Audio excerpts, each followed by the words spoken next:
బ్యాంకులో 27 కోట్ల ఘరానా మోసం. రామచంద్రపురం పోలీస్ స్టేషన్ పరిధిలో తప్పుడు ధృవపత్రాలు సమర్పించి బ్యాంకుకు 27 కోట్ల రూపాయల కుచ్చుటోపి. 2016లో అప్పటి ఆంధ్ర బ్యాంకులో పనిచేస్తున్న manager, legal team, bank agency, chartered account సభ్యులందరూ కలిసి వివిధ కంపెనీలకు తక్కువ విలువ గల స్థిర చరాస్తులను ఎక్కువ వాల్యుయేషన్గా చూపి లోన్ రూపంలో 27 కోట్లు మాయం చేశారు. మాయగాళ్లను అదుపులోకి తీసుకుని రిమాండ్కు తరలించిన పోలీసులు.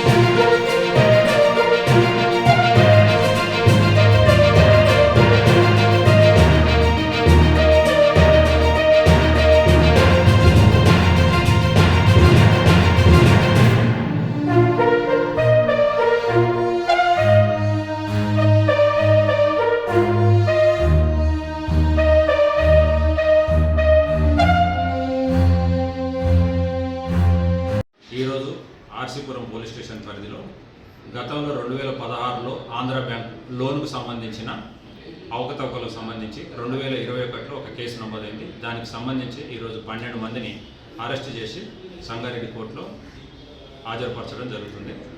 ఆ కేసులో వివరాలు ఏంటి అంటే 2016 ఆంధ్ర బ్యాంక్ ఉన్నప్పుడు అందులో 15 కంపెనీలకు సంబంధించిన వివిధ వ్యక్తులు కంపెనీలకు బిజినెస్ లోన్ కింద డబ్బులు తీసుకోవడం జరిగింది.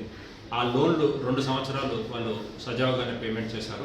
ఆ తర్వాత వెరిఫికేషన్లో ఈ అధికారులు తేల్చింది ఏందనగా అందులో డాక్యుమెంట్స్, వాటి వాల్యుయేషన్స్, కొన్ని లోటుపాట్లను గుర్తించి లోన్లను రెన్యువల్ చేయడం ఆపేశారు. ఆ రెన్యువల్స్ ఆపేసిన తర్వాత వీళ్ళు పేమెంట్స్ ఆగిపోయినాయి. ఈ బ్యాంక్ వాళ్ళు ఇంటర్నల్ ఆడిట్ ఎంక్వైరీస్ చేసుకొని 2021లో అందులో ఉన్న అవకతవకల్ని నమోదు చేస్తూ ఈ పోలీస్ స్టేషన్లో ఒక కేసు నమోదు చేయించడం జరిగింది. ఆ కేసు నమోదు చేసిన తర్వాత ఇన్వెస్టిగేషన్ చేసి అందులో తేలిన అవకతవకల్ని గుర్తించి ఎవరెవరైతే తప్పులకు పాల్పడ్డారో వాళ్ళందరి మీద కేసు ఈరోజు నిరూపణ కావడంతో వాళ్ళందరినీ కూడా కోర్టులో ప్రొడ్యూస్ చేయాలి.